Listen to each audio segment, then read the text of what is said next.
you might say that our underlying premise, and I think it's a pretty sound underlying premise, is that this country will do very well. And in particular, it will do well for business. Business has done very well. The Dow went from 66 to 10,000 plus in the 100 years of the 20th century, and we had 2 world wars and nuclear bombs and flu epidemics and you name it, Cold War.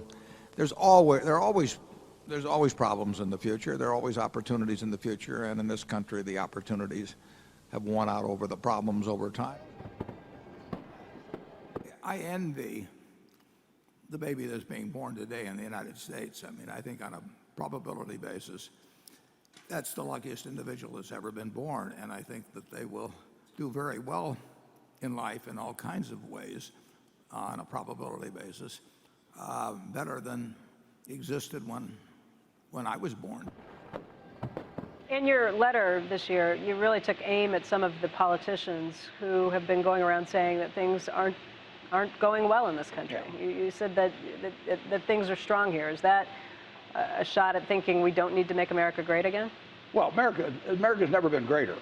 I mean, you can look at, where we stand. I mean, it will be greater in the future, but America's never been greater. I mean, this is the best time to be alive in the history of the world. I mean, in terms of medicine, transportation, entertainment, you name it, or just in terms of aggregate wealth.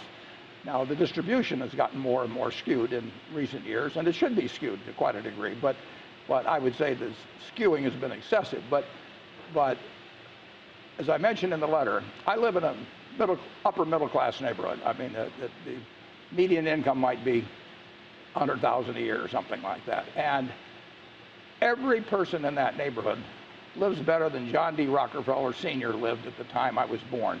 In one man's lifetime, an upper middle class neighborhood has evolved to a way of life that's better than the richest man then in what was the best country in the world in 1930 was able to achieve. He had power and prestige and all of that.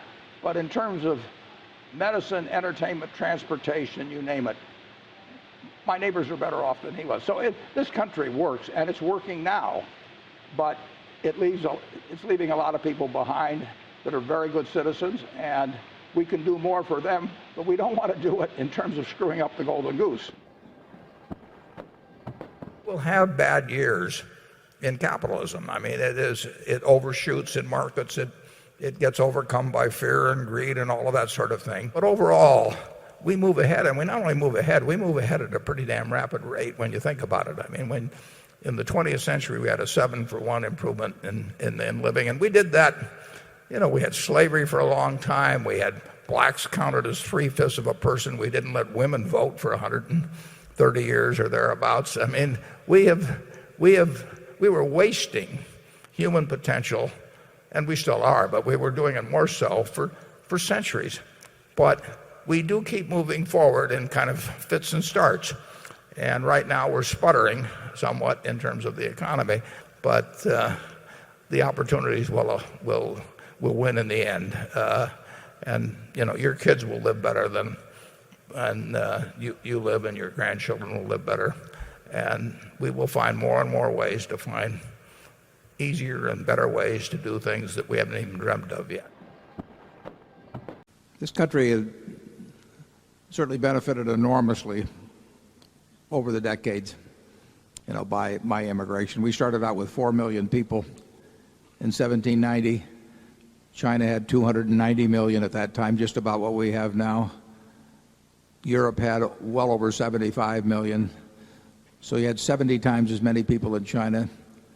You had probably 20 times as many people in Europe. We had the same degree of intelligence in China or in Europe as we had here. We had similar natural resources, and now this country has well over 30% of the GDP of the world. So it's a pretty remarkable story. And how to attribute or how to quantify the various components that entered into that is very, very difficult. But we've certainly been a country characterized by lots of immigration, and whether that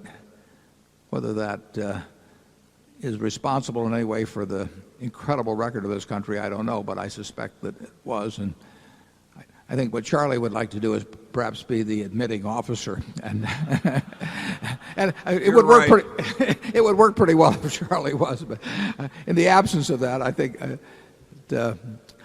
don't think net this country has been hurt by immigration over time. We're almost always a buyer of stocks over time. I mean, we have no idea where they're going to be in 10 days or a year or 2 years. But over time, we'll do very well. America, you can't really miss with America. We've got the secret sauce. And it doesn't work all the time perfectly. But you just look at where we go milestone after milestone and never bet against America.